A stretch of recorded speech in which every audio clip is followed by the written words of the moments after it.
Assalamualaikum warahmatullahi wabarakatuh. Nama saya Anggi Rahmawati, NPM 1951020012. Baik, di sini saya akan menjelaskan materi yang pertama, yaitu pengertian etika produksi. Yang dimaksud dengan etika sendiri adalah seperangkat prinsip-prinsip dan nilai-nilai yang menegaskan tentang benar dan salah. Sedangkan produksi adalah setiap usaha manusia menciptakan atau menambah guna suatu benda. Jadi pada hakikatnya, produksi sendiri adalah kegiatan menciptakan suatu barang atau benda. Muhammad Najatullah Siddiq menyatakan bahwa sistem produksi dalam Islam dikendalikan oleh kriteria subjektif maupun objektif. Kriteria yang pertama, objektif, akan tercermin dalam bentuk kesejahteraan yang dapat diukur dari segi uang. Sedangkan kriteria subjektif dalam bentuk kesejahteraan yang dapat diukur dalam segi etika. Nah, ekonomi ini disandarkan atas dasar perintah kitab Al-Quran dan As-Sunnah. Jadi, dalam Islam, keberhasilan dalam sebuah sistem ekonomi tidak hanya disandarkan dalam segala sesuatu yang bersifat material saja, tetapi bagaimana agar setiap aktivitas ekonomi yang termasuk dalam produksi bisa menerapkan nilai-nilai norma, etika, dengan kata lain disebut juga dengan akhlak yang baik dalam beretika, sehingga tujuan kemaslahatan umum bisa tercapai dengan aktivitas produksi yang sempurna. Assalamualaikum warahmatullahi wabarakatuh. Nama saya Nanda Delia Zani, NPM 1951020157. Saya akan menjelaskan mengenai faktor produksi dan tujuan produksi. Faktor produksi ada 3. Yang pertama, tenaga kerja. Tenaga kerja merupakan faktor pendaya guna dari faktor produksi sebelumnya. Oleh karena itu, sistem ekonomi Islam merupakan sistem ekonomi yang integral. Maka faktor tenaga kerja mendapat perhatian dari ekonomi Islam. Yang kedua yaitu manajemen.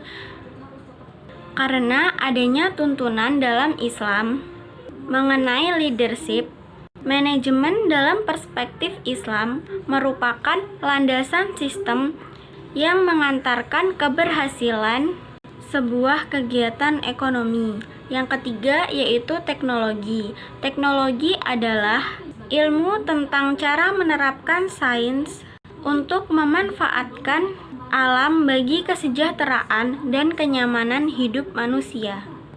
Selanjutnya yaitu tujuan produksi. Menurut ahli ekonomi Islam mengungkapkan, tujuan produksi adalah untuk memenuhi kebutuhan-kebutuhan pokok individu dan menjamin setiap orang mempunyai standar hidup yang manusiawi dan sesuai dengan martabat manusia sebagai khalifah.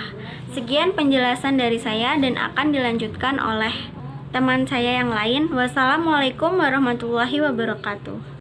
Assalamualaikum warahmatullahi wabarakatuh. Saya Mahdalina. Di sini saya akan menjelaskan tentang etika konsumsi, yang dimana perbedaan materialisme adalah bahwa sistem tidak boleh memisahkan ekonomi dengan etika bisnis, bagaimana ilmu dengan akhlak yang akan terpisahkan dalam suatu risalah yang diturunkan Allah SWT dan Rasulnya membenahi akhlak manusia sebagai musik individu maupun kelompok dalam ekonomi bisnis. Di situ diberikan kebebasan untuk mendapatkan keuntungan yaitu keuntungan semaksimal mungkin.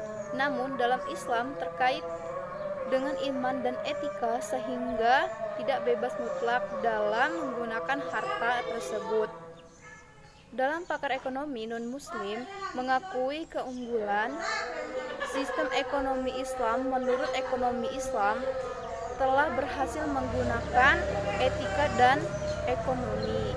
Sekian, wassalamualaikum warahmatullahi wabarakatuh. Baik, saya Sumiati. Di sini saya akan menyampaikan materi tentang beretika dalam berkonsumsi. Para pakar ekonomi non-muslim mengakui keunggulan sistem ekonomi Islam.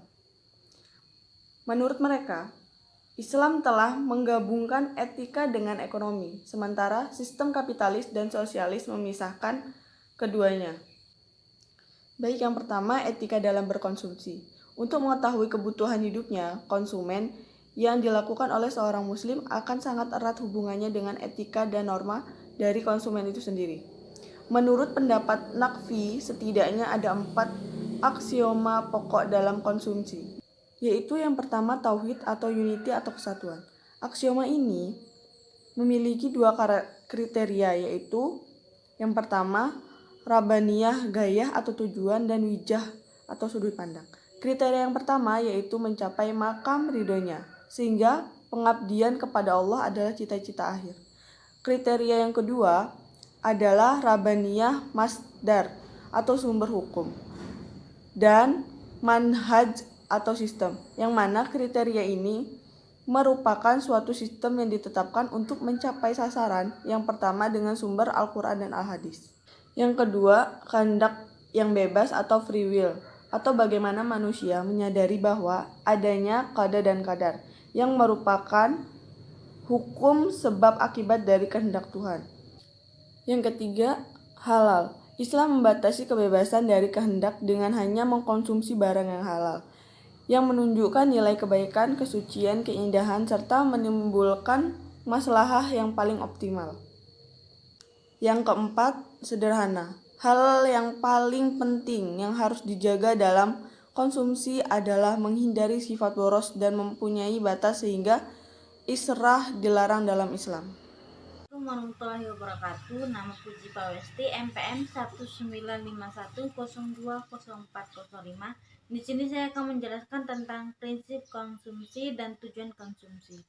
Prinsip konsumsi ada 5 prinsip. Pertama, prinsip keadilan, yang mana Islam memperbolehkan manusia untuk menikmati karunia kehidupan di dunia yang telah disediakan oleh Allah SWT. Kedua, prinsip kebersihan, yang artinya bebas dari kotoran dan tidak membahayakan fisik maupun mental seseorang ketika mengkonsumsi.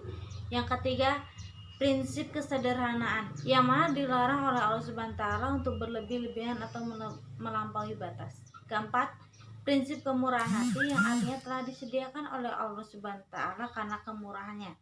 Yang kelima, prinsip moralitas, yaitu membelanjakan harta pada bentuk yang dihalalkan dan dengan cara yang baik dan larangan bersifat sia-sia. Tujuan dari konsumsi dalam Islam adalah 1. Untuk mengharapkan ridha Allah SWT. 2. Mewujudkan kerjasama antara anggota masyarakat. 3. Menumbuhkan sifat tanggung jawab terhadap diri sendiri, masyarakat, dan anggota keluarga.